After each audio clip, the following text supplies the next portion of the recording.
Gold, trusted gold buyers. మీరు తాకట్టు పెట్టిన బంగారాన్ని విడిపించి ఈ రోజు ఉన్న మార్కెట్ ధరకు కొనబడను.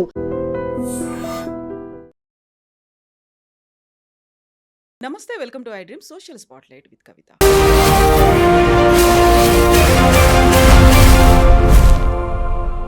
Operation Sindoor, operation Mahadev, surgical strike, precision strike, Kargil war, వీటన్నిటిలో విజయం సాధిస్తే ప్రతి భారతీయుడు ఉప్పొంగిపోతాడు, గర్వపడతాడు. అందులో త్రివిధ దళాలకు కూడా ధన్యవాదాలు చెప్తారు, దేశమంతా సెలబ్రేట్ చేసుకుంటుంది. బట్ ఆ యుద్ధంలో పార్టిసిపేట్ చేసేటువంటి సైనికుడు ఎలాంటి ప్రిపరేషన్తో వెళ్తూ ఉంటాడు, అంతకుముందు జరిగినటువంటి ఇన్సిడెంట్స్ని, బ్యాడ్ ఎక్స్పీరియన్సెస్ని ఓవర్కమ్ అవుతూ అలాంటి ఇన్సిడెంట్ మళ్ళీ జరగకుండా ఉండాలంటే భారతదేశంతో పాటుగా ఆర్మీ, నేవీ, ఎయిర్ ఫోర్స్ ఎలాంటి ప్రిపరేషన్తో ముందుకెళ్తుంది. మనతో పాటుగా ఉన్నారు కార్గిల్ వార్లో పార్టిసిపేట్ చేసి 4th జనరేషన్ ఫౌజీ అయినటువంటి వింగ్ కమాండర్ అనీష్ ఆంటోనీ గారు. హలో అండి, నమస్తే. నమస్కారం అండి. So we're very glad and fortunate మీరు మాతో ఉన్నందుకు, మాకు టైం ఇచ్చినందుకు. అండ్ 4th జనరేషన్ యూజువల్గానే అలా అనుకోకుండా ఇంట్రెస్ట్తో జాయిన్ అయ్యేవాళ్ళు కొంతమంది అయితే, ఒక పరంపర లాగా ఇప్పుడు 4వ తరం మీరు ఉన్నారు అంటే like hats off to you and your family members అండి. And thank you so much for saving us. మా కోసం మీరు ఇంత కష్టపడి మీరు ముందుకు వెళ్తున్నందుకు థ్యాంక్ యూ వెరీ మచ్ అండి. మీ షోలో పిలిచినందుకు చాలా థ్యాంక్స్ అండి. థ్యాంక్ యూ సో మచ్ అండి. మేము ఒకటి ఏదైనా జరిగింది అనుకోండి, అక్కడ వార్ అవుతోంది, లేకుంటే బోర్డర్లో టెన్షన్ ఉంది, ఇన్సైడ్ కూడా ఇలాంటివి అవుతున్నాయి అనుకున్నప్పుడు ఆర్మీ వస్తుంది, ఎయిర్ ఫోర్స్ వస్తుంది, నేవీ కూడా ఉంది, వాళ్ళంతా ప్రిపరేషన్లో ఉన్నారు, they are ready to take that. ఇమ్మీడియట్గా అటాక్ చేయడానికి ఉన్నారు, వాళ్ళకి అలర్ట్స్ వస్తున్నాయి, వార్నింగ్స్ వస్తున్నాయి, మెసేజ్లు ఇస్తున్నారు అనుకున్నప్పుడు అంతా మాకు ఓకే వీళ్ళు రెడీగా ఉన్నారు, మా కోసం వాళ్ళు వస్తున్నారు, ఫైట్ చేస్తున్నారు అనేది అనుకుంటాం. బట్ ఆ టైంలో సైకలాజికల్గా మీకు కూడా ఒక ఇండికేషన్ వచ్చింది, we need to fight for the nation అన్నప్పుడు ఏమనిపిస్తుంది యాజ్ ఎ ఫౌజీ? మీరు ఏమనుకుంటారు అసలు? సో అది ఇండికేషన్ వచ్చింది, we have to fight as a nation అనేది, that is ingrained in you అండి. అది మనకు డైలీ ప్రాక్టీస్లో ఉండేది అది. సో మాకు ఎలా నేర్పిస్తారంటే, వార్ ఎప్పుడైనా అవ్వచ్చు, మీరు ఎప్పటికైనా మీరు రెడీ ఉండాలి, రైట్? సో దాట్ అప్రోచే అలా ఉంటుంది. అంటే వచ్చినప్పుడు రెడీ అయ్యి మనం చేసి ప్లానింగ్ చేసి వెళ్ళేటప్పుడు అని కాదు. సో ఆ ప్లానింగ్ అండ్ ప్రాక్టీస్ అనేది it is a daily process అండి. సో మీరు చూస్తుంటే every sortie, every time we fly or every training mission we undertake, we take it like a real mission only. So అప్పుడే అలాంటి accuracy వస్తుంది. మీరు ఆప్ సింధూర్ అని చూసినా కానీ, మరి మీరు వేరే ఆపరేషన్స్ అని చూసినా కానీ, ద కైండ్ ఆఫ్ ప్రెసిషన్ మన ఇండియన్ ఆర్మ్డ్ ఫోర్సెస్ చూపిస్తారు. I think it is of the highest order. మనం కూడా చాలా ఇంటర్నేషనల్ ఎక్సర్సైజ్లో పార్టిసిపేట్ చేస్తామండి. ఆపరేషన్ ఎక్సర్సైజ్ రెడ్ ఫ్లాగ్ అని ఉంటుంది యూఎస్లో, వేరియస్ ఇంటర్నేషనల్ ఎక్సర్సైజ్లో పార్టిసిపేట్ చేస్తాం. Almost always we come out in the top, because the practice, the precision and the passion which we approach, and we're always prepared, ready for war. So alantidi readiness for war and is not a one day thing. Exactly. It's a lifestyle. Ante me life is oriented around being prepared for war at any time అనమాట. మీరు ఎంత అయినప్పటికీ కూడా ఇప్పుడు 4th generation ఉన్నారు, ముగ్గురినే చూశారు, తాతగారు, అంతకంటే వాళ్ళ ముందు, ఆ తర్వాత జనరేషన్ ఇక్కడి దాకా వచ్చిన తర్వాత కూడా ప్రతిసారి ఒక లైఫ్ రిస్క్ అనేది ఉంటుంది. మళ్ళీ మనం వస్తామా రామా అనేటువంటివి ఇవన్నీ ఉంటాయి, ఇంట్లో వాళ్ళు ఎదురు చూస్తుంటారు ఉంటుంది. వీటన్నిటికంటే నేషన్ ఫస్ట్ అనేటువంటి ఒక నినాదం అనేది ఉంటుంది. దాన్ని మీరు నరాన జీర్ణించుకొని అక్కడికి దాకా వెళ్తూ ఉంటారు. ఆ టైంలో ఉండేటువంటి ప్రిపరేషన్ అనేది ఒకటి ఉంటుంది చూడండి. ఎప్పటికీ మీరు ఎవ్రీడే ట్రైనింగ్ 24/7 అదే మైండ్లో ఉన్నప్పుడు కూడా సంథింగ్ ఈజ్ హ్యాపెనింగ్ దేర్. మనం వెళ్ళాలి అనుకున్నప్పుడు బయట జరిగేది మాకు పెద్దగా తెలియదు, ఏం జరుగుతుంది అనేది బయట ఉన్న మాకు తెలియదు. ఇంటర్నల్గా అయ్యే ఉంటాయి చూడండి, ఒక స్ట్రాటజీ అనేది ఉంటుంది, వాళ్ళకి ఎవరికి తెలియకుండా వెళ్ళాల్సిన అవసరం ఉంటుంది అనుకున్నప్పుడు. నేషన్ వాంట్స్ టు నో అంటారు కదా అలా. సో లైక్ ఐ సెడ్ అండి, there something called war plans అని ఉంటాయండి. And these are very top secret war plans. కానీ ఈ వార్ ప్లాన్స్ అనేది ఆల్రెడీ ఆల్ సిచ్యువేషన్స్ని ఎన్విసాజ్ చేసేసుకొని ఈ వార్ ప్లాన్స్ అనేది తయారవుతాయండి. అండ్ ఈ వార్ ప్లాన్స్ ఎలా ఉంటే ఆల్ 3 ఫోర్సెస్ కంబైన్డ్గా వార్ చేసేటట్టు వార్ ప్లాన్ ఆల్రెడీ క్రియేటెడ్గా ఉంటుంది. ఆ war plan at the central level, at the air headquarters, army head quarters and naval headquarters లెవెల్లో క్రియేట్ అయ్యి, then it flows down to formations, then it flows down to units, flows down to individual person కూడా ఒక war plan. నేను ఈ war ఇప్పుడు declare అయింది అంటే నేనేం చేస్తాను, రైట్.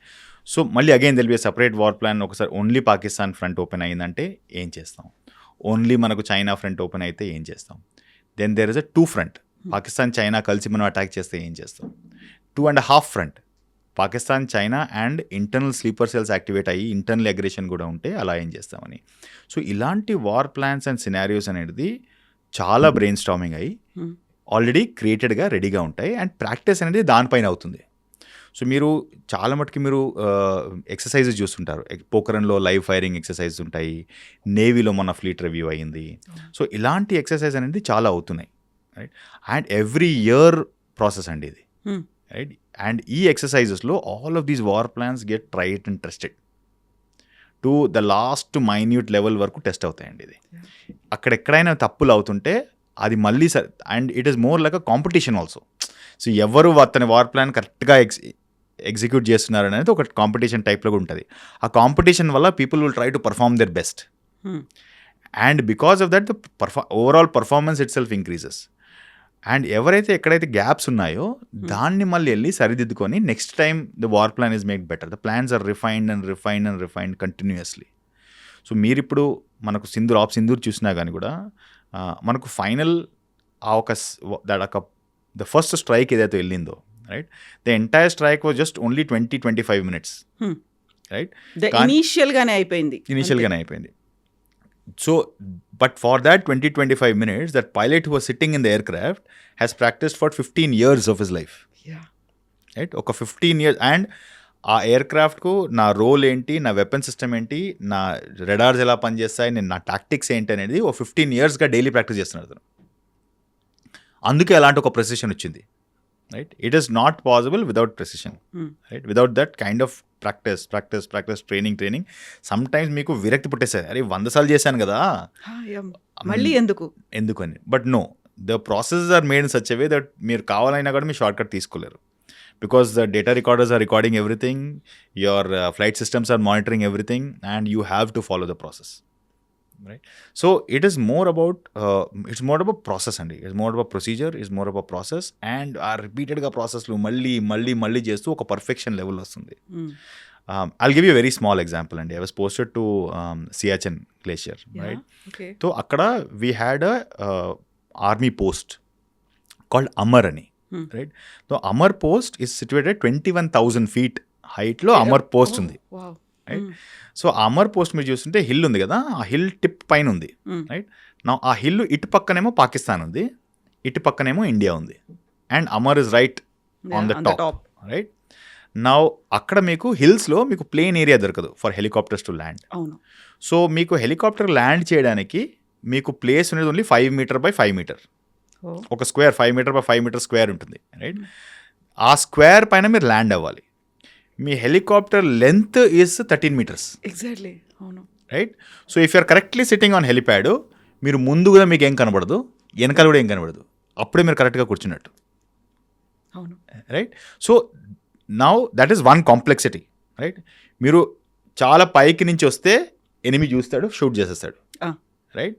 సో మీరు జనరల్లీ మీరు ఎయిర్పోర్ట్లో చూసిన ఫ్లైట్ ఇలా వచ్చి ఇలా పైకి వచ్చి ల్యాండ్ అవుతుంది కదా, ఇక్కడ మీరు అలా చేయలేరు, ఎందుకు పై నుంచి వస్తే కొట్టేస్తాడు కదా వాడు.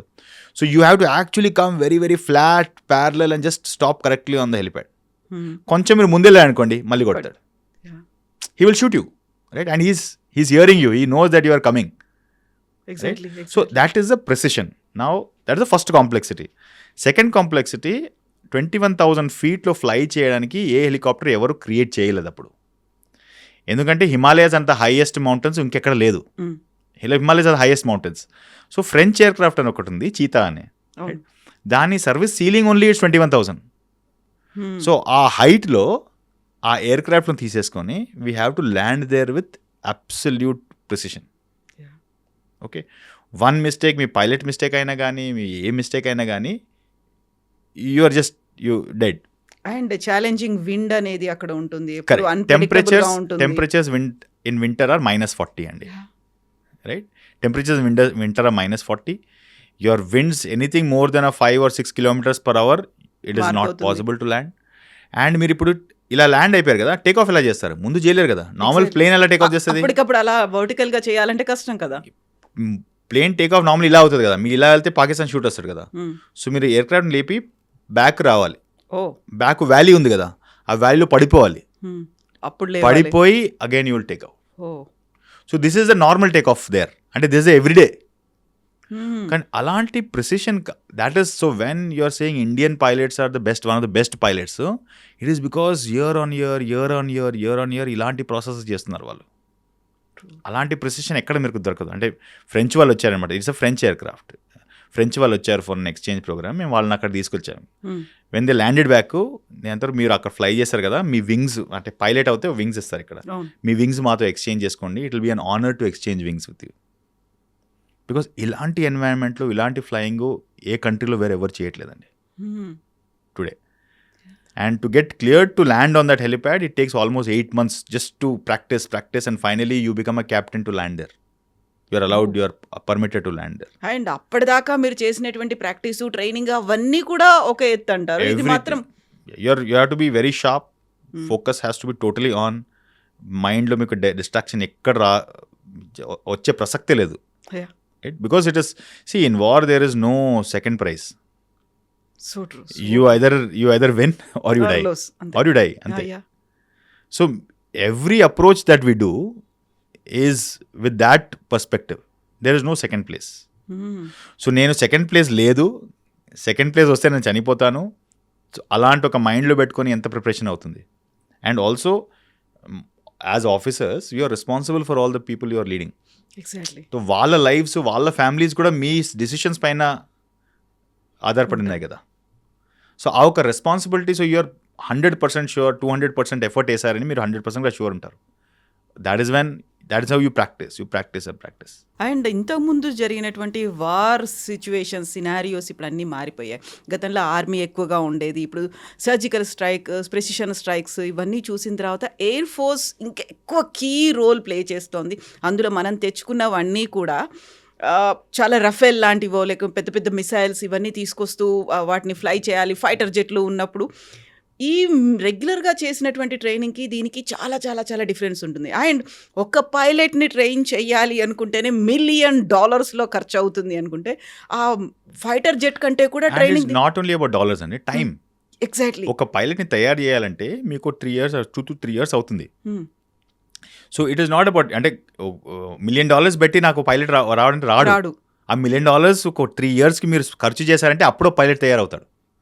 So it is at 3 years which is more important. ఎందుకంటే మీరు వార్ ఉంది కదా, వార్లో 3 years తర్వాత పైలట్ తీసుకొస్తారంటే వార్ అయిపోతుంది అప్పటికి. అవును. సో ముందు అదంతా ప్రెడిక్ట్ చేయాలి, దానికి తగ్గట్టుగా ప్లానింగ్ అనేది ఉండాలి, ఎగ్జిక్యూషన్ అనేది ఉండాలి. ఇవన్నీ చూస్తే చాలా టఫ్ అనిపిస్తుంది. ఒక్కోసారి అది కూలిపోయింది అని చెప్పినప్పుడు ఎజెక్ట్ చేశారు. ఎజెక్ట్ అనేది చాలా ఒక ఇన్సల్టింగ్గా ఫీల్ అయ్యేటువంటి సిచ్యువేషన్ అని నేను విన్నాను. అలాంటి సిచ్యువేషన్ వచ్చింది అంటే పైలట్ ప్రాణాలు చాలా చాలా ఇంపార్టెంట్, చాలా క్రూషియల్ మనకి ఫైటర్ జెట్టు వీటన్నిటికంటే అవన్నీ కూడా ముందే చెప్తూ ఉంటారు కదా. మీరు దాంతోనే ట్రైన్ అయ్యి ఉన్నారు. అట్లాంటి సిచ్యువేషన్ వచ్చింది, ఎజెక్ట్ చేయాలి, నేను బయటపడాలి అనుకున్నప్పుడు ఏమవుతుంది? దాన్ని ఎలా ట్రైన్ చేస్తారు మిమ్మల్ని? మీకు ఎలా చెప్తూ ఉంటారు మిమ్మల్ని? So why does ejection happen అండి? There 2 or 3 reasons. One is that if there is a technical malfunction ఏదైనా ఉందంటే, కంట్రోల్ చేయలేక ల్యాండ్ చేయలేకపోతే అప్పుడు ఎజెక్షన్ చేస్తారు, రైట్? దాంట్లో కూడా again there are act and react. అంటే అప్పుడు ఏమంటే ఇమీడియట్గా, అంటే there is a fire in the engine, so ఇమీడియట్గా మీరు ఎజెక్ట్ చేయాలి, you have no option, right? Second is there is one failure, అదే కొంచెం కంట్రోలబిలిటీ ఉండి, you have a little time to eject, right? So when you have no other option, you just directly simply eject. కానీ most of the times ఏంటంటే మీకు కొంత time దొరికినా కానీ you try and move it away from that situation, try and move from inhabitation. ఎక్కడైనా అక్కడ ఇల్లులు ఉన్నాయంటే, బిల్డింగ్స్ ఉన్నాయంటే దానికన్నా టర్న్ చేసేసి in safe direction you point it and you try to eject అనమాట. But before that, whenever an emergency అంటే something which is suppose to be working is not working, అంటే సమ్ ఇంజిన్ ఫెయిలియర్ అయినా కానీ, ఏదైనా failure అయినా కానీ, all of those actions are already pre-practised on a daily basis, on an everyday మనకు ఒక briefing ఉంటుంది. So normal pilot life starts with a briefing in the morning everyday. And most take offs are planned sunrise. అంటే sunrise అవ్వగానే your wheels will be up. అంటే ఇవాళ 6:21 sun rise అంటే 6:21 wheels will be up. మీరు దానికన్నా ముందు briefing చేసి finish చేసుకొని ప్లానింగ్ చేసుకొని ఇంట్లో మీరు లేవడానికి 4 o'clock అవుతుంది, right? You plan, you come back, you take a briefing, and in every briefing emergencies are discussed. ఇక్కడ వెళ్తున్నావు, ఈ హైట్లో ఉన్నావు, ఈ డైరెక్షన్లో టర్న్ చేస్తున్నావు, ఈ మిషన్లో ఇక్కడ ఉన్నావు, ఇప్పుడు మీ ఇంజిన్ ఫెయిలియర్ అయిపోయింది, ఇప్పుడు ఏం చేస్తావు? So immediately you have to rattle out all the emergency actions that you have to take. Then somebody else, okay engine fail కదా, హైడ్రాలిక్ ఫెయిల్ అయింది, and all of this is real. అంటే ఎవరికి అడుగుతారు. So one of the pilot will come up and he will give this whole situation and he will randomly pick one pilot from the group. Okay మీరు answer చేయండి అని. అతను వచ్చి ఇలా కూర్చుని ఆన్సర్ చేస్తాడు. ఆన్సర్ చేయకుండా కాకుండా his hands have to move correctly in the right direction to pull the correct levers on a daily basis, right? Then somebody else will come, he will say okay this emergency is this, okay మీరు answer చేయండి. So అతను వచ్చి కూర్చొని ఒక పైలట్లో ఒక కాక్పిట్లో కూర్చున్నట్టు, but only చైర్లోనే, మామూలు చైర్లో ఎయిర్ క్రాఫ్ట్ లో కూర్చోరు అలా కాదు, మామూలు చైర్లో. It's the briefing room is like a large room. There'll be typically around 100 odd people who will be sitting there. All pilots will be there, all air traffic controllers, pilots, meteorological, firefighting వాళ్ళు, safety services వాళ్ళు, doctors అందరూ ఉంటారు ఆ briefing. And starts with the briefing every morning, right? అందరూ వస్తారు. అక్కడ వచ్చిన తర్వాత you cover the weather for the day, you cover the air traffic processes for the day, you cover the safety equipment what is there available for the day, then you cover what are the missions that are going to be planned for the day, anything else is also covered in that. And then you have an emergency session. Emergency సెషన్లో this is what happens. You one senior pilot వచ్చి ఒక emergency callout చేస్తారు. ఎవరిని అడుగుతారు ఎవరు తెలీదు. ఎవరిని అడిగినా కానీ అతను వచ్చి ఇక్కడ కూర్చొని చైర్లో ఆన్ ద స్టేజ్ అందరికి ముందు వెళ్ళి కూర్చొని చైర్లో he has to call out all the correct emergency actions, right? And not only calling out, his hands have to go in the right direction to the right levers. అందరూ pilots కాబట్టి అందరికి తెలుసు correct hand వెళ్తుందా లేదా అని, ఏ యాంగిల్లో వెళ్తుంది, correct వెళ్తుందా లేదా అని, right? And he have to call out and practice all of that. This happens every day. Every time you're going for flying, this process happens. Right? And మళ్ళీ అంటే మీరు తెలియదు కదా, ఇవాళ నన్ను పిలిస్తే అందరి ముందు వెళ్ళి నేను ఆన్సర్ చేయాలి, తప్ప ఆన్సర్ చేయలేను కదా. It's a insult on my professionalism. So you will your self prepare and go, మన తప్పు రాకూడదని. సో అలా మీరు డైలీ 20 years ప్రిపేర్ చేసుకున్నారు అనుకోండి, on that day when it happens correctly, when that situation happens, you are more then 100% prepared. ఆ time కనిపిస్తుంది this is the day I am prepared. అప్పుడు ఆటోమేటిక్గా it goes into subconscious memory, muscle memory వెళ్ళిపోతుంది. Automatic మీ body react అవుతుంది, ఆలోచించడానికి అవసరం లేదు మీకు. హ్యాండ్ మూమెంట్స్ కావచ్చు, లెగ్ మూమెంట్, ప్రతిదీ కూడా ఇమ్మీడియట్గా మళ్ళీ మీరు ఐస్ కూడా దాని మీద ఫోకస్డ్గా ఉండాలి. The I goes in the correct place, the hand goes in the correct place, the correct action comes out. Because you have just seconds to react, you don't have anything more than that, right? So again the level of preparedness I'm saying, right? So you have something called blind fold checks. అంటే మీరు ఏం చేస్తారంటే మిమ్మల్ని కాక్పిట్లో కూర్చోబెట్టేస్తారు. Blinders ఉంటాయి కదా, blinders కళ్ళు కనిపించకుండా కట్టేస్తారు. కూర్చొని instructor will call out switch. మీరు కాక్పిట్లో చూసుంటే హండ్రెడ్స్ ఆఫ్ స్విచెస్ ఉంటాయి, రైట్? కళ్ళు కట్టేసి ఆ స్విచ్ అంటాడు, మీకు కరెక్ట్ మీ చెయ్యి ఆ స్విచ్కి వెళ్ళాలి. 1 ఇంచ్ పైకి కిందికి వెళ్ళినా కానీ స్విచ్ మారిపోతుంది, will fail, right? So unless your blindfold checks are passed, you are not allowed to fly the aircraft. Hand movement అంటే finger tip movement and brain correct యాంగిల్లో, మీకు కళ్ళు మూసుకొని కరెక్ట్ యాంగిల్లో కరెక్ట్ చేయి అక్కడ వెళ్తేనే మీకు ఆ స్విచ్ అక్కడ ఉంటుంది కదా.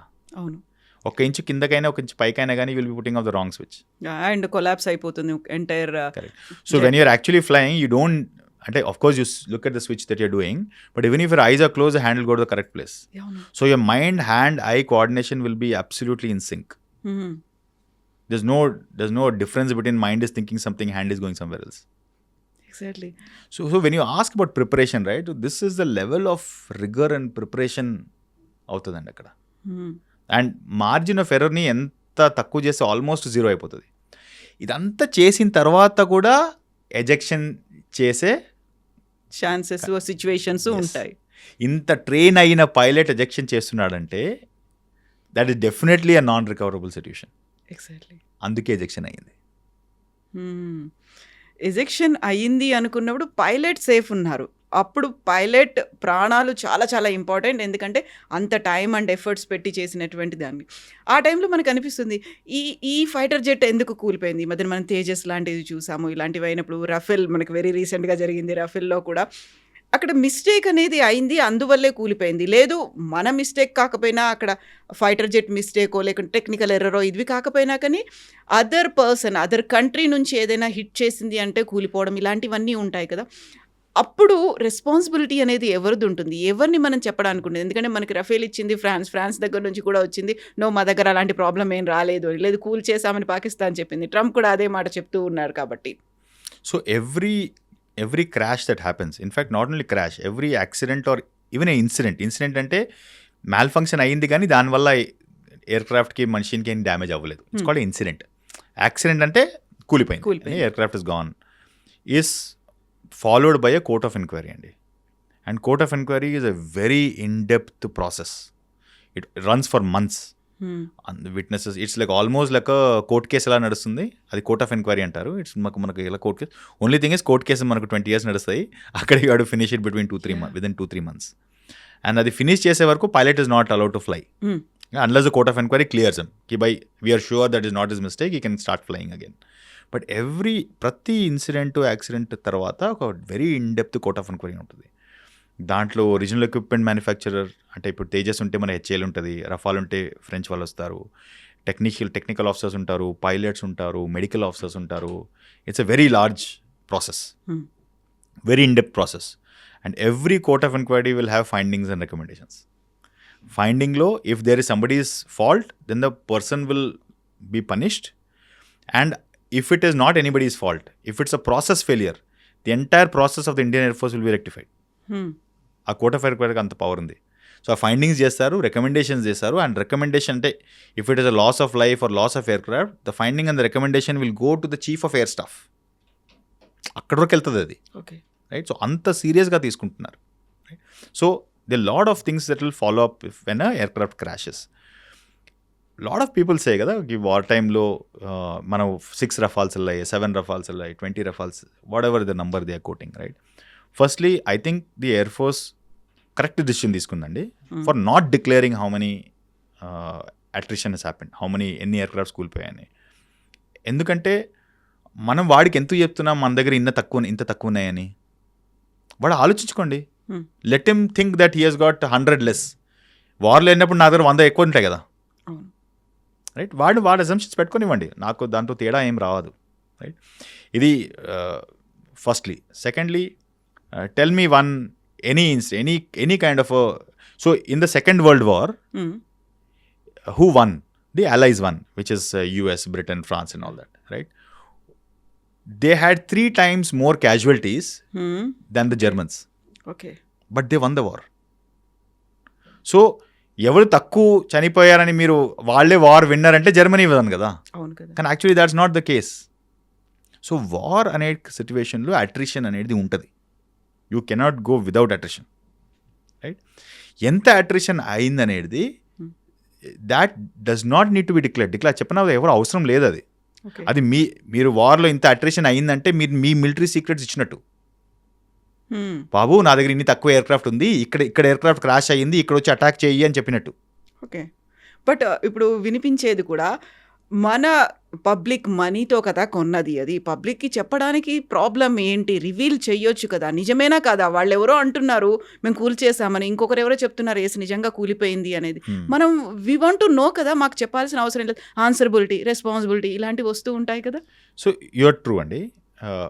I think it's a very valid ask from the public. మేము డబ్బులు కడుతున్నాం కదా మాకు తెలియాలని. But not every person in the public, right, will take it in the correct perspective. ఈ ఎక్స్ప్లెనేషన్ ఇలా ఉంటుంది, right? So that is why you have levels of secrecy, that is why you have levels of confidentiality, right? మీరు ఇచ్చిన message ఏ sleeper సెల్కి వెళ్ళి ఎక్కడ వెళ్తుందో తెలియదు కదా, ఎగ్జాక్ట్లీ, రైట్? టుమారో అదే మీ అగేన్స్ట్ యూజ్ అవుతుంది, అదే ఇన్ఫర్మేషన్ మీ అగేన్స్ట్ యూజ్ అవుతుంది. So that is why every organization has levels of confidentiality, right? Top secret, confidential, restricted, open అని వేరియస్ లెవెల్స్ ఆఫ్. సో ఏదైతే ఓపెన్ ఇన్ఫర్మేషన్ ఉందో ఓపెన్ పెడతారు, ఏ restricted అంటారో కొంతమందికి చెప్తారు. ఏదైతే సీక్రెట్ ఉంది then there are layers of secrecy, ఎవరికి తెలుస్తుందని. సో దానివల్ల this kind of information comes under secret information category. అందుకే it is not revealed to everybody. Is there attrition? The answer would have been yes, there is attrition. Now you will say, I want to know how many aircraft, right? then you will say I want to know which type of aircraft. Then you'll say I want to know which airbase, which aircraft. Right? Exactly. Then will I be, is it a good process to tell you ఈ ఎయిర్క్రాఫ్ట్లో నా దగ్గర, ఈ air ఫీల్డ్లో నా దగ్గర ఇంత తక్కువ aircraft ఉంది, పబ్లిక్ చెప్పమా? అది పబ్లిక్ చెప్తే అక్కడ వెళ్ళినట్టే కదా. ఎగ్జాక్ట్లీ, అవును. So there is a limitation to how much you can disclose and give it to open media. That is decided at the central government, at the government level or the Air Force headquarters level అనమాట. But that is why declare చేయరు, ఎందుకంటే too much of information కూడా ఇవ్వరు. So true. అంత communication అవసరం లేదు. అంత communication అవసరం లేదు. Secondly, like I mean it's a very loose comparison. కానీ మీరు tell me any world cup winning team which has won without losing a wicket. Exactly, so true. Tell me one final, one match of one World Cup winning team in cricket which has won without losing a single wicket. Right? It's a very loose comparison. It's an unfair comparison. It's not the right comparison. But you have to look at it from that perspective. Miru, just in this last 1 month of war, ekkada mana Iran lo, right? The estimate is that there are 37 aircraft which have been destroyed of the US. There are fighters, there are drones, there are helicopters, there are transports, there are air-to-air refuelers, there are airborne radars. All types of aircrafts have been destroyed in the last 30-40 days. 37 aircraft is one estimate that they are saying that has been destroyed. Right? But one is that obviously US is not declaring that. Right, వాళ్ళు ఇక్కడ wherever is very very very blatant, public ఏరియాలో వచ్చి పడిందో దాన్ని declare చేస్తున్నారు వాళ్ళు. ఇరాన్లో అయిన దాన్ని కూడా అప్పుడు అక్కడ ఉన్నటువంటి యురేనియం ప్లాంట్ దగ్గర ఉన్న దాన్ని ఎక్స్ట్రాక్ట్ చేయడానికి కూడా యూజ్ చేశారు అనుకున్నప్పుడు అక్కడ పైలట్ పడిపోయారు. పైలట్ని రెస్క్యూ చేయడానికి వచ్చిన దాంట్లో మేమే దాన్ని డిస్ట్రాయ్ చేసుకున్నాము అనేది యూఎస్ చెప్పింది, కాదు మేమే కూల్ చేసామని ఇరాన్ అంటోంది. అక్కడ ఏమైంది, ఓన్లీ అక్కడ ఉన్నటువంటి ఆ ఫైటర్ పైలట్ని తీసుకొని వెళ్ళడానికి చేసినటువంటి ఒక operation. So it is again that is what I'm saying, these are classified things. The US ఏమనేది మా పైలట్ డౌన్ అయ్యాడు, వాడు తీసుకురావడానికి మేము వెళ్ళామని చెప్పారు. But the kind of force that was used, 2 transport aircrafts, right, C-130 Hercules, they are huge aircrafts, right, they can carry almost 100 people, right. You had 4 helicopters, smaller helicopters, then you had gunships, right. You don't land transport aircrafts in a field to rescue one pilot. It is always a small helicopter which goes and picks him and comes out. Right? So, మీకు ఒక్క పైలట్ని pick చేసుకోవడానికి మీకు you are put 100 and 200 people in risk and 2 aircrafts you burned. So, it is not to bring out the pilot. I think it was to extract the uranium. They tried to extract the uranium out of the thing, but which was a huge failure. వాళ్ళ aircrafts ని వాళ్ళు burn చేసి వచ్చారు. అలాంటిది తీసుకున్నారు అంటే అంత పెద్ద ఎయిర్ క్రాఫ్ట్స్ అంటే వీ కెన్ ఇమాజిన్ ఎంత ఖర్చు అయ్యి ఉంటుందో, దానికోసం వాళ్ళు తయారు చేయడానికి కూడా ఎంత టైం పట్టి ఉంటుందో. Billions have been lost in that mission. Exactly. With no outcome. With no outcome. వాళ్ళు మళ్ళీ ఏం చెప్పరు, బయటికి ఇలాంటివన్నీ రావు, క్లెయిమ్స్ చేసుకుంటారు. The estimators, I mean, there are other ways of estimating also. For example, fighter aircraft అంటే ejection seat ఉంటుంది. Each ejection seat is accounted for. Right? So ejection seat ఒకటి ఫైర్ అయిందంటే మొత్తం అంతా పోతుంది, తెలిసిపోతుంది. ఇట్స్ అరౌండ్ పైలట్స్ లో circles లో we have platforms which know that okay ejection seat fire అయిందంటే దిస్ ఎయిర్క్రాఫ్ట్ కింద వెళ్ళింది. ఎజెక్షన్ సీట్ ఫైర్ అయిందంటే ఎయిర్క్రాఫ్ట్ ఎవరు ఫ్లై చేస్తున్నారు, కింద వెళ్ళిందే కదా, అంతే కదా. Right. So according to one estimate there are 37 aircraft which have been lost in the last USV. And no count about Israel కావచ్చు, ఇరాన్ది ఎంత అయింది అనేది తెలియదు. Right. So it is a standard practice not to disclose attrition. Okay. ఇప్పుడు మీరు ఒక మాట అన్నారు, అవన్నీ డిస్క్లోజ్ చేశారనుకోండి, స్లీపర్ సెల్స్ యాక్టివేట్ అవుతారు, లేకుంటే ఆ కమ్యూనికేషన్ ఆ ఇన్ఫర్మేషన్ అది బయటికి వెళ్తుంది అనుకున్నప్పుడు ఈ స్లీపర్ సెల్స్ వాళ్ళతో మీరు ఎలా డీల్ చేస్తూ ఉంటారు? ఎందుకంటే మన చుట్టూ ఉంటారు, మనతోనే ఉంటారు, మన వాళ్ళలాగే ఉంటారు, but they are acting as sleeper cells. వాళ్ళ దగ్గర నుంచి ఐడెంటిఫై చేయాలి, ఆ తర్వాత మళ్ళీ వాటిని న్యూట్రలైజ్ చేయాలి. ఇలాంటివన్నిట్లలో కూడా మీకు ట్రైనింగ్ అనేది ఉంటుంది. అండ్ మళ్ళీ మనం ఒక కామన్ మ్యాన్ ఎవరినైనా పట్టుకున్నాం అనుకోండి, అసలే కాశ్మీర్ లాంటి ఒక సెన్సిటివ్ ఏరియాలో అక్కడ ఉన్నటువంటి లోకల్ పబ్లిక్ని మనం ఏమైనా పట్టుకుంటే ఇమ్మీడియట్గా వాళ్ళంతా రియాక్ట్ అవుతారు, మా వాళ్ళని పట్టుకున్నారని. ఇప్పటికే మనం చాలా దాన్ని పీస్ఫుల్ ప్లేస్గా చేయాలి అనుకుంటున్నప్పుడు ఇలాంటి ఇన్స్టెబిలిటీ అనేది లేకుండా చూసుకోవాలి అనుకుంటే అది టఫ్ టాస్క్ లాగే ఉంటుంది కదా. ఇట్ ఈస్ వెరీ టఫ్ అండి. One is, see, when you say job description, right, and what is the scope of the armed forces? There are two scopes, right? One is external aggression and internal disorder. Yeah. Right. Prevention of external aggression, right, or is the primary objective of the Indian armed forces, right? Internal disorder అనేది అంటే for example మీకు riots అయినా కానీ మీకు law and order సిచ్యువేషన్లో police handle చేయలేకపోయినా కానీ because you have to understand army is a blunt sword. అది వచ్చిందంటే అందరినీ కోసుకుని వెళ్ళిపోతుంది, right? So that is why it is used in the last disorder. Handling with sleeper cells and anti terrorism అనేది is very very very tricky, primarily because you don't know who is an Indian, who is not an Indian. In Indians, who is anti-national and who is a normal civilian, right? That again differentiation is very different. Anti-national lo kode kontamandi chaala active ga untaru, kontamandi sleeper ga untaru, right? And so what you are talking about is the most difficult to pick those people out. And chaala cases lo they would have been active, they would have been sleeping for like 7 years, 8 years. అంత indoctrination అయిన తర్వాత కూడా వాళ్ళు 7-8 years. Many of them are వాళ్ళు కావాలని కూడా కాదు, it is because they are being ransomed into it, blackmailed into it. So అది కూడా ఉంటుంది. And even if they want they can't because they are blackmailed into it, right? It doesn't justify, కానీ అయినా కానీ దానివల్ల దాని ఉంటారు వాళ్ళు. So but most of this intelligence is done by the NIA, National Investigation Agency ఉన్నా కానీ NIA కానీ. So they are intelligence agencies just to look at these from internally, right?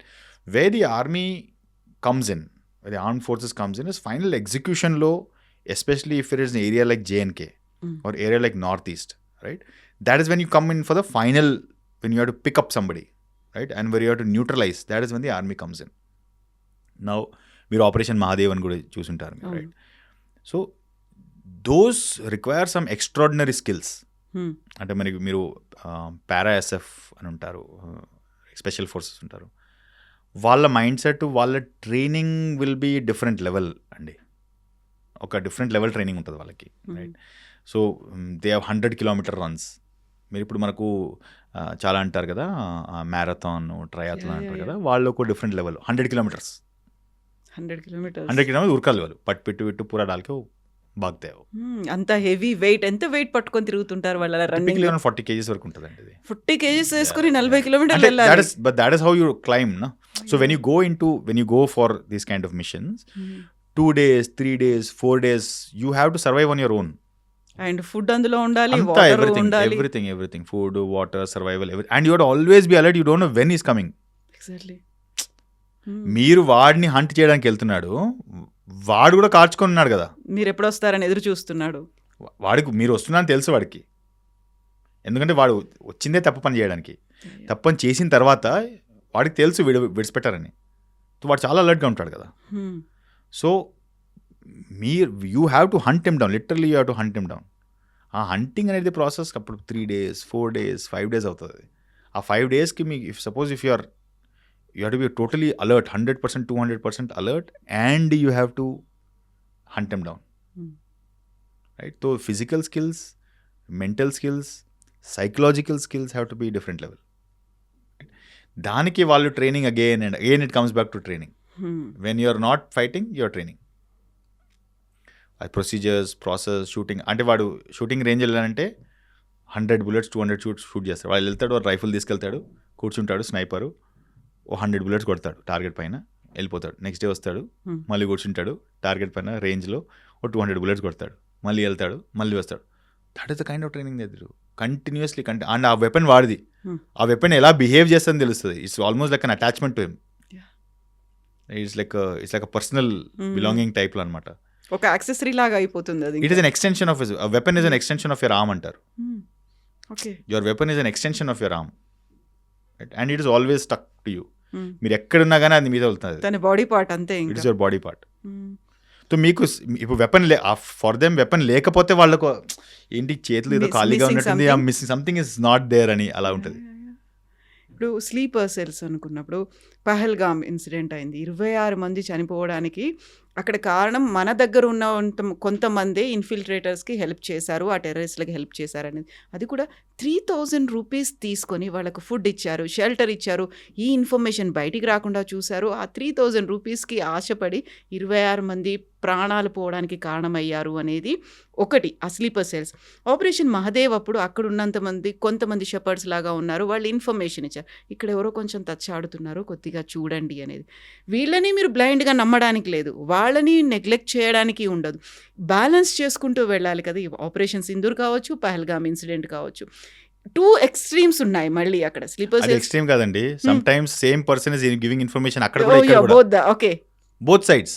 అంటే మీరు అక్కడి నుంచి ఇన్ఫర్మేషన్ వస్తుంది ఇన్ఫార్మర్స్ అనుకుంటారు, లాగా కానీ ఉంటారు. ఇతను ఇక్కడ ఇన్ఫర్మేషన్ కూడా అక్కడ ఇస్తున్నాడు, ఓకే राइट. समटाइम्स जैसे सर हमारा लाइफ को थ्रेट है इसलिए हम लोग दे रहे हैं, वो लोग पैसे But दे रहे हैं पैसे इसीलिए. दे रहे हैं इसलिए दे रहे हैं. But most of the time I think this information game is a very it keeps playing continuously, right. వాళ్ళు మనకి ఇన్ఫర్మేషన్ అక్కడ ఇస్తారు, అక్కడ ఇన్ఫర్మేషన్ మనకి ఇస్తారు. So it's definitely a very very difficult task to ఆ ఫ్లో ఆఫ్ ఇన్ఫర్మేషన్ వాడు ఇచ్చింది కూడా నమ్మాలా నమ్మొద్దు, ఈజీ లీడింగ్ ఇన్ ట్రాప్. అప్పుడప్పుడు వాళ్ళు ఇన్ఫర్మేషన్ ఇస్తారు, ఇక్కడ రమ్మని చెప్పు, ఇక్కడ ఉన్నారని చెప్పు, మేము కాసుకొని ఉంటామని, రైట్, అంబుష్ పెడతారు వాళ్ళు. So it is not very easy and there other techniques also. అంటే before you go there are drones which goes in the front, right. So they are like looking out.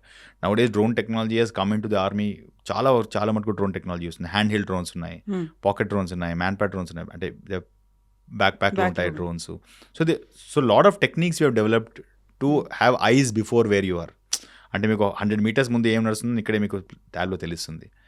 Infrared seeking drones ఉంటాయి, అంటే body heat body temperature చూసి మనిషి ఉందా కాదని కనిపిస్తుంది ఇక్కడ. So we try to counter these with technology. But అక్కడ situation అలా ఉంది అక్కడ in J and K. In my opinion from what we saw around 15-20 years ముందు, I was in 2014 also, I was in Jammu. అప్పటికి ఇప్పటికీ లోకల్ పాపులేషన్లో తేడా వచ్చింది, right. Tourism started increasing a lot, right. So local వాళ్ళకి ఇన్కమ్ రావడం స్టార్ట్ అయ్యింది, local businesses started flourishing, right. So there is the more India supporting people have increased అక్కడ when compared to around 10-12 years ago అని నాకు అనిపిస్తుంది, right. Even on ground also you can see those differences. Earlier on మీరు ఒక India flag తీసుకున్నారంటే మీరు it is very very dangerous to carry India flag and go there in certain parts of Kashmir. Exactly. శ్రీనగర్లో లాల్ చౌక్లో తిరంగా ఎగిరింది అంటే celebrate చేసుకున్నారు కదా అందరూ. It is. Now it's a regular Tiranga ugar lagana is not a exception anymore. It is normal now. Because people started seeing the benefits of being a part of India, so to say. వాళ్ళకైతే being a part of India అనేది వాళ్ళకి ఒక transition. అది ముందు వాళ్ళలాగా మేము separate Kashmir, మేము separate Azad Kashmir అనుకున్నారు. ఇప్పుడు they are coming to terms with బాస్ ఇండియాతోని ఉండడమే మనకి బెనిఫిషియల్గా ఉందని అదొక ఆలోచన స్టార్ట్ అయ్యింది అక్కడ. Obviously Pakistan will try is best to prevent that from happening, and Pahalgam to a great extent was that. Because ఈసారి కూడా టూరిజం అనేది చాలా తగ్గిపోయింది అక్కడ. So in a certain extent వాళ్ళు చేసింది అక్కడ, we will say it is successful only because not many people are gone to, the tourism has reduced in Pakistan this side. So కొంత మటుకి అది ఎఫెక్ట్ అయ్యింది, but it will build back again. Time పడుతుంది, maybe it will take 2-3 years.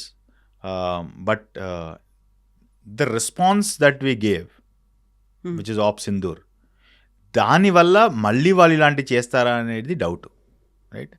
And Op Sindoor తర్వాత చాలా other activities also started. For example Balochistan start అయింది.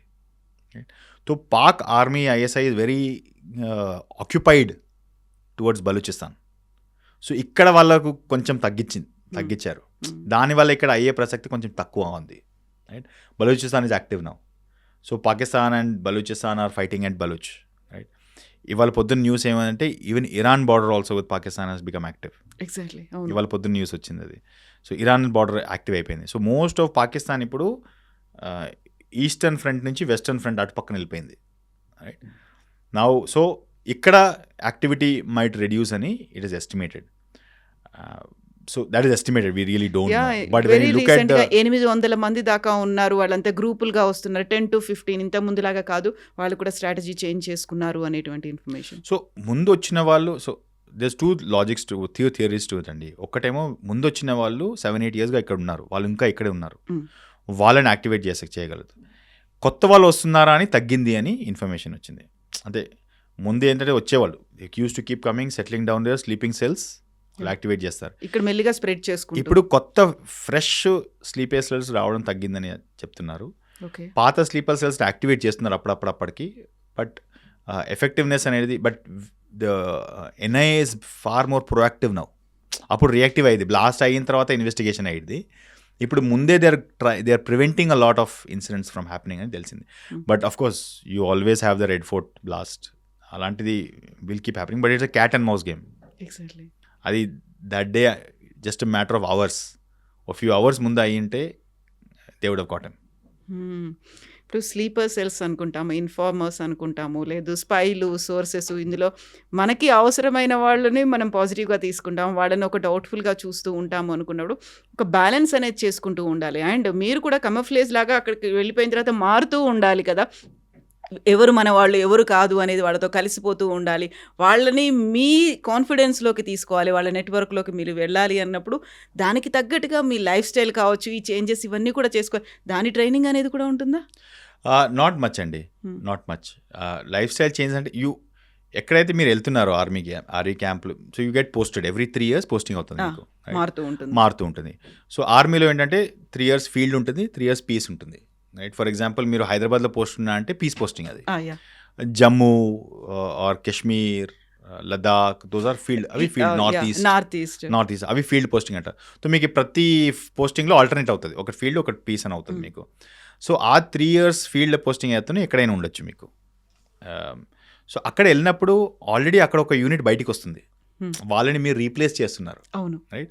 So వాళ్ళ నుంచి చాలా మటుకు మీకు నాలెడ్జ్ ట్రాన్స్ఫర్ అనే అవుతుంది. Knowledge transformation, information transformation, informers transfer, అదంతా మీకు ట్రాన్స్ఫర్ అవుతుంది అనమాట. సో చాలా మటుకి they will guide you on how to set up your unit and take the unit. మిగతా ట్రైనింగ్ ఎలాగో మీకు ఉంది, బేసిక్ ట్రైనింగ్ అయితే ఎలాగుంది, లోకలైజ్డ్ ట్రైనింగ్ అయితే ఉంది, నాలెడ్జ్ బేస్ అయితే ఉందో that you will get from the out going unit, అక్కడి నుంచి వచ్చేది. సో అలాగా దాన్ని మేనేజ్ చేస్తారనమాట. సో ఇన్ఫర్మేషన్ లాస్ అవ్వకుండా వాళ్ళు నేర్చుకున్న లెసన్స్ని నెక్స్ట్ వచ్చే యూనిట్కి చెప్పడము. సో ఆ నాలెడ్జ్ ట్రాన్స్ఫర్ అనేది helps a lot when new unit is going there. మీరు వెరీ ఫస్ట్ ఆపరేషన్లో పార్టిసిపేట్ చేసినప్పుడు కార్గిల్ వార్, ఆ తర్వాత సియాచిన్కి వెళ్ళారు, 2014లో అయింది, ఆ తర్వాత ఇప్పుడు 2026 over the period of time, ఇప్పుడు ఆల్మోస్ట్ ఒక 22 years ఇవి చూసిన తర్వాత కశ్మీర్ అనగానే ప్రతిసారి మనకు ఒక ప్యారడైజ్ ఆన్ ఎర్త్ అనుకునేవాళ్ళు, ఆ తర్వాత కశ్మీర్లో ఏలో రక్తపుటేర్లు అనుకునేవాళ్ళం, కశ్మీర్లో ఏలో ఇంకేదో జరిగింది, అక్కడ బాంబ్ బ్లాస్ట్లు అవుతున్నాయి, లేక వీళ్ళని కాల్ చేస్తున్నారు, ఎన్కౌంటర్లు అవుతున్నాయి, ఇవన్నీ వచ్చిన తర్వాత ప్రజెంట్ స్టేట్ ఈ రోజుకి ఎలా ఉందంటారు కశ్మీర్ పరిస్థితి? See, the Kashmir that I saw in 99, 2000, 2001, అప్పటికి ఇప్పటికి చాలా తేడా ఉందండి, right? So if I have to list down, right, the local population చాలా మటుకు ఇప్పుడు ప్రో ఇండియా అయింది, రైట్? అప్పుడు ఎక్స్ట్రీమ్ యాంటీ ఇండియా ఉండేది, ఇప్పుడు ప్రో ఇండియా అయింది, ఎక్స్ట్రీమ్ ప్రో ఇండియా కాకుండా. అంటే on a scale of -3 to +3, అప్పుడు -3 ఉంటే ఇప్పుడు మనకు 1 దగ్గర ఉన్నారు, -3 నుంచి -2, -1, 0, and now they are like leaning towards India, 1, 1.5 అలా వస్తున్నారు అనమాట on that scale from a local population support perspective, right? Quality of life also కశ్మీర్లో ఇప్పుడు బెటర్గా అయింది, ఇన్ఫ్రాస్ట్రక్చర్ వచ్చింది, క్వాలిటీ ఆఫ్ లైఫ్ వచ్చింది, రైల్వే కనెక్షన్ వచ్చింది అక్కడ ఉదంపూర్కి మీకు, రైట్? సో టనల్ అయ్యింది మీకు. So that quality of access, roads వచ్చాయి బాగా, రైల్వే లైన్స్ వచ్చాయి బాగా. సో క్వాలిటీ ఆఫ్ లైఫ్ అనేది కూడా పెరిగింది from that time to now. అప్పుడు మీకు after sunset you cannot step out, బయటికి రావడానికి లేదు, కర్ఫ్యూ ఉండేది, అక్కడ ఛాన్సే లేదు, right? Military camp you had to be inside the military camp.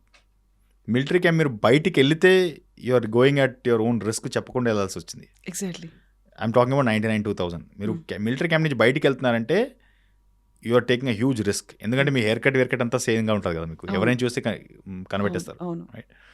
So it was a huge, so it was that state at that point of time, right? అలాంటి place నుంచి now there is extreme amount of, అప్పుడు I tell you very small example అండి, if you have to go from one place to another place, ROP అని పెట్టేవాళ్ళు, road opening procedure అని పెట్టేవారు. So ఆ full రోడ్కి ఎవ్రీ 100 మీటర్స్కి you will have jawans standing. And 1 hour before 1 hour 2 hours before the vehicle goes, and then vehicle వెళ్ళిన తర్వాత 1 or 2 hours convoy వెళ్తుంది. వెహికల్ ఒంటరిగా వెళ్ళలేదు. అవును, you have to put 20-30. So convoy సుబే 9 o'clock నికలేగా. సో ఎవరికైనా బయటికి ఆ రోడ్కి వెళ్ళాలంటే 9 o'clock ఆ కాన్వాయ్లో జాయిన్ అయిపోవాలి. మీ పేరు ఇవ్వాలి కాన్వాయ్కి, ఒక్కరోజు మీరు పేరు ఇవ్వాలి. ఈ కాన్వాయ్లో 9 o'clock కాన్వాయ్లో మా బండి వెళ్తుంది అని ఆ పేరు ఇస్తే ఆ కాన్వాయ్లో మీ బండి పేరు యాడ్ చేస్తారు. ఆ బండిని మీరు అక్కడ వెళ్ళి 1 hour ముందు, అక్కడ 1 hour ముందు ఇక్కడ పార్కింగ్ లాట్లో వెళ్ళాలి. పార్కింగ్ లాట్లో వెళ్తే మీ బండి చెక్ చేస్తారు. బండి చెక్ చేసిన తర్వాత 9 o'clock ఆ కాన్వాయ్ బయలుదేరుతుంది. కాన్వాయ్ వెళ్ళేటప్పుడు కాన్వాయ్ ఎక్కడ ఆగదు. కాన్వాయ్ ఆగే ప్రసక్తే లేదు. It just keep rushing. ఆగితే ఎక్కడ అంబుష్ పెడతారని. అండ్ అలర్ట్ గా ఉండాలి ఇంకా. ఎస్, అండ్ ఆ రోడ్ ఫుల్గా మీకు ఆర్ఓపి పోస్ట్ ఉంటాయి. మీకు జవాన్ గన్ పెట్టుకొని కూర్చుంటారు. రైట్, అండ్ కాన్వాయ్ వెళ్ళిన తర్వాత మళ్ళీ వాళ్ళు లాస్ట్ జీప్లో కొట్టుకుని వెళ్ళిపోతారు వాళ్ళు. So it was so dangerous even to come out of the army camp. I mean, I'm talking about 99. Okay, so when I'm saying -3, that is what I'm saying. Yeah.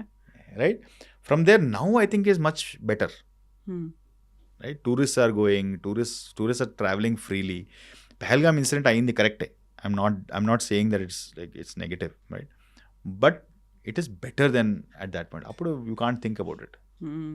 ప్రతిసారి నాకాబందీ అనేది అవుతుంది, కార్డన్ అండ్ సెర్చ్ అవుతుంది, అక్కడ ఉన్నటువంటి local పీపుల్ను వాళ్ళ ఇళ్లలోకి వెళ్ళి చూడాలి. ఇవన్నీ అనేది ఒక సెన్సిటివ్ అవుతుంది, కాకుంటే సీరియస్గా ఫోకస్ పెట్టాల్సినటువంటి ఇష్యూస్ ఇవన్నీ ఉంటాయి.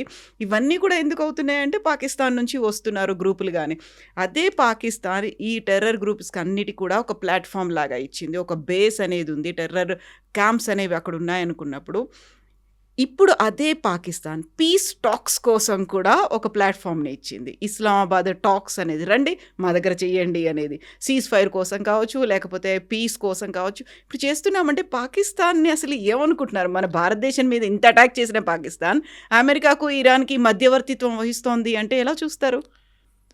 No, my opinion is little different అండి. Pakistan is bankrupt. పాకిస్తాన్ దగ్గర డబ్బులు లేవు. పాకిస్తాన్ ఇప్పుడు యాజ్ అ కంట్రీ నడవాలంటే వాళ్ళకి ఎక్కడి నుంచైనా డబ్బులు కావాలి. Okay, right.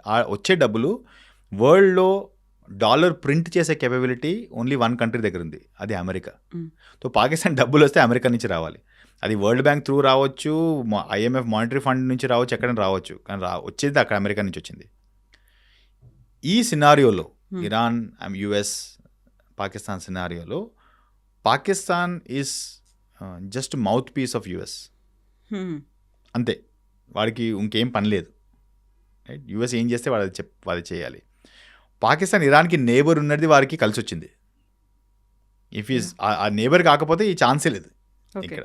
Right, so it is not, he is not managing a peace talks, he is just a mediator, a venue between Iran and US. Iran is today, for example, పొద్దున్న Iran has attacked Pakistan. అక్కడ వాళ్ళు మీకు we don't believe you, we don't trust you అనే ఒక feeling ఉంది అక్కడ పాకిస్తాన్తోనే. Right, US అనేది ఏంటి, వాళ్ళకు పాకిస్తాన్ కావాలి, ఎందుకు మాట్లాడుకు ఎవరైనా కావాలి కదా. రైట్, సో మీరు చూసుంటే ట్విట్టర్లో కూడా వాడు పంపించిన డ్రాఫ్ట్ యాజ్ ఇట్ ఈస్గా పోస్ట్ చేస్తున్నాడు. అవును, రైట్. సో మీకు అతను ఉన్న క్రెడిబిలిటీ అని చెప్పండి. అతను సొంతంగా ఒక ఆలోచించి ఒక డ్రాఫ్ట్ కూడా చేయని పరిస్థితిలో ఉన్నాడు వాడు. ఆ డ్రాఫ్ట్ కాపీ పేస్ట్ మాత్రమే చేస్తున్నాడు అతను. సో అతనికి స్టాండింగ్ అనేది ఏం లేదు. He's just mouth piece.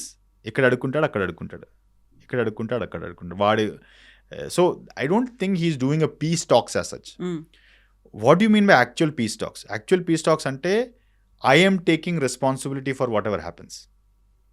Right, which means that US should trust me, Iran should trust me, and I should be able to, అంటే ఇతను చెప్పిన మాట రేపు తిరగొద్దు. మాట వాడు తిరిగితే నేను వాడు అకౌంటబుల్గా హోల్డ్ చేయాలి.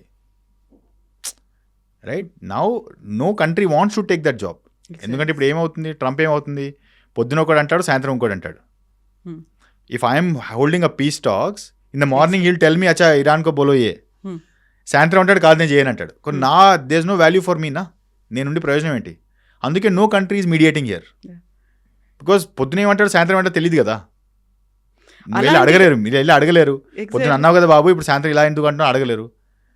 సో అలాంటి పరిస్థితిలో Pakistan is okay with that situation. But అక్కడ కొంచెం అటు ఇటుగా తోడాస ఇదర్ ఉదర్ అంటారు కదా, అట్లా అయింది అనుకోండి, వీళ్ళ మీద ప్రెషర్ అనేది కూడా అదే స్థాయిలో ఉంటుంది. అమెరికా అలాగే అనగదొక్కాలని కూడా చూస్తూ ఉంటుంది కదా. అవునండి. అది ఇమాజిన్ చేసుకోవట్లేదా, దానికైనా రెడీ టు యాక్సెప్ట్ దట్? వాళ్ళకు ఏదో ఆప్షన్ లేదు కదా, వాళ్ళకు ఆప్షన్ లేదు. I mean Pakistan does not have any other option today. They are totally in debt, they owe everybody money. If money doesn't keep coming in, they are going to bankrupt as a company. It'll become a village. It'll become a rural place where no man's land. ఈ సిచ్యువేషన్లో ఏమవుతుంది next అని మీరు అనుకుంటున్నారు? ఎందుకంటే ఇప్పుడు నిరవధికంగా cease fire అనేది continue అవుతోంది అనేటువంటి ఒక మాట వచ్చింది కదా, ఇండెఫినెట్గా అనేది. సీజ్ ఫైర్కి మొన్నటిదాకా 2 weeks అనేది పెట్టారు. సో ఇప్పుడు ఇరాన్ అలాగే ఉంది, ఇజ్రాయెల్ వాళ్ళు చేసేటువంటి టార్గెట్స్, అటాక్స్ అవన్నీ కూడా అలాగే చేస్తోంది. అమెరికానేమో ట్రంప్ ఏమో ఈ మాట అనౌన్స్ చేశాడు. పాకిస్తాన్ ఏం చేయాలి? ఈ సిచ్యువేషన్ అనేది ఉంది కాబట్టి నెక్స్ట్ ఏం జరుగుతుంది, ఎప్పుడు ఎండ్ అవుతుందని మీరు అనుకుంటున్నారు? We'll start with a few assumptions అండి. ఫస్ట్ అజంప్షన్, మనకు Iran is in a bad space. వాళ్ళు కూలగొట్టాడు, బాంబు కొట్టాడు, ఎయిర్ డిఫెన్స్ అనేది ఇరాన్ దగ్గర లేదు right now. But US needs this cease fire more than Iran needs. Iran ఏమంటున్నాడు, నాకు కూలగొట్టేసావయ్యా, అంత అయిపోయింది, ఇప్పుడు I can only damage you, right? మిగిలింది ఏం లేదు, ఇదే ఒకటే చేస్తాను నేను, ఆ స్టేట్ ఆఫ్ హార్మూజ్ క్లోజ్ చేస్తాను. State of Hormuz is not very easy to, it is impossible to open if Iran decides I'm not going to open. It is just it's a 33-kilometer channel, but actual ship మన heavy transport, crude transport ships వెళ్ళాలంటే దానికి depth కూడా కావాలి. దానికి available ఉన్న depth only 2 kilometers depth. పక్కన వెళ్ళింది అనుకోండి కింద తగులుతుంది. అవును, వెళ్ళలేదు. సో ఆ పైనుంచి 33 kilometers కనిపిస్తుంది, కానీ మీకు ట్రావెల్ చేసే అవైలబుల్ స్లాట్ ఏదైతే ఉందో అది ఓన్లీ 2 kilometer స్లాట్. ఎందుకంటే మీకు షిప్కి కింద డెప్త్ కూడా కావాలి మీకు, especially the large, and these large tankers are like floating islands అండి. హెవీ వెయిట్ తో, very heavy weight, right? Very heavy weight, they are like huge islands, right? అది తిరగలేడు కదా. అవును, ఒకటి కమిట్ అయ్యాడంటే మళ్ళీ తిరగలేడు, ఎందుకంటే ఆ టర్నింగ్ రేడియస్ అనేది 2 kilometers క్రాస్ అయిపోతుంది, కింద తగులుతుంది, right? So he has to just lay mines there, and very intelligence mines ఉన్నాయి, ఐడెంటిఫికేషన్ మైండ్స్ ఉన్నాయి, సోనార్ మైండ్స్ ఉన్నాయి, వాట్ ఎవర్ మైండ్స్ అదే, రైట్? సో అది ఓపెన్ చేయలేరు. అది ఓపెన్ చేయకపోతే entire Gulf is gone, right? Iran ఏమంటున్నాడంటే I will be nuisance value, నేను ఓపెన్ చేయను. ఇఫ్ ఓపెన్ చేయకపోతే entire world economy collapses. If world economy collapses, then they will be no supplier to US for US consumption. There is no consumption, right?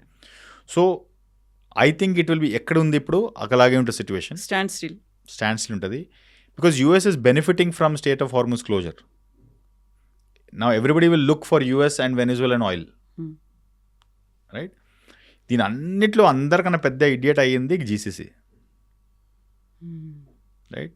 So GCC oil is not coming out. GCCలో oil తప్ప ఏముంది అక్కడ? Location is very good. మీరు వరల్డ్లో ఎక్కడ వెళ్ళినా కానీ 8 hours మీరు GCC నుంచి వెళ్ళొచ్చు. నార్త్ వెళ్ళాలంటే యూరోప్ 8 hours, ఈస్ట్ వెళ్ళాలంటే 8 hours you reaching Singapore. Singapore దాటి వెళ్ళిపోవచ్చు మీరు. అటు పక్కన వెళ్ళాలంటే you cross Atlantic, you're into Americas. సౌత్కి వెళ్ళాలంటే you're into Africa. So GCC అనేది location is very strong. They have oil. This only 2 things అంటే, మీ కంట్రీ మీద బాంబ్స్ పడ్డానంటే మీరు లొకేషన్ ప్రయోజనం లేదు, ఎవరు రారు, రైట్? ఆయిల్ ఉంది, ఆయిల్ బయట వెళ్ళకపోతే ఆయిల్ మీకు ఉండి కూడా waste, right? So that entire area Iran can export because Iran has got access. Iran oil can go out from the other side also, right? So అందరికన్నా పెద్ద లాస్ ఇప్పుడు అయ్యేది GCC కంట్రీస్కి, రైట్? యుఎస్ వచ్చాడు, కొట్టాడు, బ్లాక్ అయిపోయింది, అక్కడి నుంచి ఆయిల్ బయటికి రావట్లేదు, వాడు ఆయిల్ అమ్ముకుంటాడు ఫుల్ వరల్డ్కి, right? The loss is for GCC and for China, because China నుంచి ఆయిల్ అంతా ఇక్కడి నుంచి రావాలి. అది Russia's already said that we will backfill, right? So అక్కడ బ్లాకేడ్ పెట్టడము economically it is advantages for US, right? Iran అక్కడ కూర్చుంటాడు, నేను బ్లాక్ చేసుకుంటాను బాబు, ఇక్కడి నుంచి బయటికి ఏం రాదు, నా ఆయిల్ నేను పక్కన నుంచి గోదావరిపోర్ట్ నుంచి తీసేసుకుంటానంటాడు, right? So in my opinion this ceasefire is going to last long. ఇప్పుడు మనం ఇద్దరు కొట్లాడుకున్నానండి, నేను సీజ్ ఫైర్ అని చెప్పాను, 2 వీక్స్ సీజ్ ఫైర్ అని చెప్పాను. దాని తర్వాత మీరు అడగాలి కదా, అవును. కొంచెం ఎక్స్టెండ్ చేస్తావా? ఎవరు అడగాలి? మీరు అడగాలి కదా. ఎగ్జాక్ట్లీ. అప్పుడు ఏం చేస్తాను, సరే ఎక్స్టెండ్ చేస్తాను. మీరు అడగకున్నా కానీ నేను ఎక్స్టెండ్ చేస్తున్నాను. అవును. అది కూడా టైం లైన్ పెట్టకుండా ఇండెఫినెట్గా ఎక్స్టెండ్ చేస్తున్నాను. అవును. Who's having the upper hand? You are having the upper hand. నేను అడగలేదు బాబు ఎక్స్టెన్షన్కి, మీ అంతా మీరు ఇస్తున్నారు. నువ్వు ఇచ్చినా కానీ ఇవ్వకపోయినా కానీ నేను నా పని చూసుకుంటాను, నేను నాకు అవసరం లేదు అంటున్నారు కదా. ట్రూ. కానీ ఇతను వచ్చి నేను కాదు, నేను ఎక్స్టెండ్ చేస్తున్నాను. ఆ ఎక్స్టెన్షన్ ఎవరు అడిగారు? రెండింటికి పని లేకుండా పాకిస్తాన్ అడుగుతుంది, right? Pakistan is asking for extension. Iran is saying I'm not ask Pakistan to ask. నేను అడగలేదు పాకిస్తాన్, నేను చెప్పలేదు కదా నేను అడగడానికి. పాకిస్తాన్ అడుగుతున్నాను, నువ్వు మీడియేట్ చేయనే కూడా అనట్లేదు కదా. So that is the value of Pakistan here. Trump ఏంటి ఇప్పుడు పాకిస్తాన్ అడిగాడు కాబట్టి నేను సీజ్ ఫైర్ ఎక్స్టెండ్ చేస్తున్నాను చెప్తున్నాడు, right? So I think it is going to be status quo there. The Strait of Hormuz is likely to be blocked, but the repercussion for growing economies like India, China is going to be very huge. Planting season, exactly. Pesticides, fertilizers is going to get very, very badly. Ammonia comes from there. Ammonia needs fertilizer. That is going to get deeply affected. Helium comes from there. Around 40% of the world's helium comes from there. Helium is required for cooling in semiconductor manufacturing. Even in health sector. Any semiconductor, any sector which is using semiconductors requires helium. So మీరు అది phones అయినా కానీ, TV అయినా కానీ, washing machine అయినా కానీ, మీకు health సెక్టర్లో ఎంఆర్ఐ మిషన్స్ అయినా కానీ, CT scan, everything that. So back నుంచి మీకు సెమీకండక్టర్స్ రాకపోతే మీ world electronics like to get suffocated. Also మీకు ఇప్పుడు ఆయిల్ రిఫైనరీ ఎలా అంటే it's not like switches, light వచ్చేసి లైట్ వచ్చినట్టు కాదు, అది బ్లాక్ అయిపోయాయి. ఇప్పుడు ఆ బ్లాక్ని ఓపెన్ చేయడానికి మీకు 2-3 వీక్స్ పడుతుంది. And crude you can't keep it in the pipe line also, it spoils the entire well, right? So you have to keep flushing it. So it is not easy, it is very complex. So ఆ straight close చేసింది advantage to a certain extent is with US. Because they will start production and they will start selling Venezuela oil. Most damaging is for GCC. And developing economies ki oil రావకపోవడం వల్ల చాలా effect ఉంటుంది. భారతదేశం మీద ఉంటుందా? It is likely అండి, because already it is on the 45th day, right? And ఇప్పుడు ప్రస్తుతానికైతే అన్నీ క్లోజ్గా ఉంది. There is nothing which is going in or out. ఇలా ఉంటే I think it will definitely another maximum we have 15-20-25 days of time. దాంట్లో solution అది open అవ్వకపోతే then it will be an issue. Yes, thank you so much Anish గారు. We spoke many issues, but చాలా ఇంకా మిగిలే ఉన్నాయి. వీ నీడ్ టు హ్యావ్ ఒక series of episodes లాగా కూడా చేయాల్సిన అవసరం ఉంది. Thank you so much for giving the information. మాకు కావాల్సినటువంటి ఒక అవేర్నెస్ కావచ్చు అబౌట్ ఆర్మీ, ఫౌజీల గురించి చెప్పినందుకు. Thank you so much for having me on your show, Andy. Thank Very you. good experience. Thank you, Andy. And for more videos, please subscribe to iDream. Please subscribe to iDream. Please subscribe iDream. And please subscribe to iDream. For more videos, subscribe to iDream. please like, share and subscribe to the channel. Congratulations, iDream. Subscribe to iDream. Subscribe to iDream. So subscribe to iDream Media. iDream team andarki huge congratulations. Please subscribe iDream Media. Please subscribe to iDream. Subscribe iDream. Please subscribe to iDream.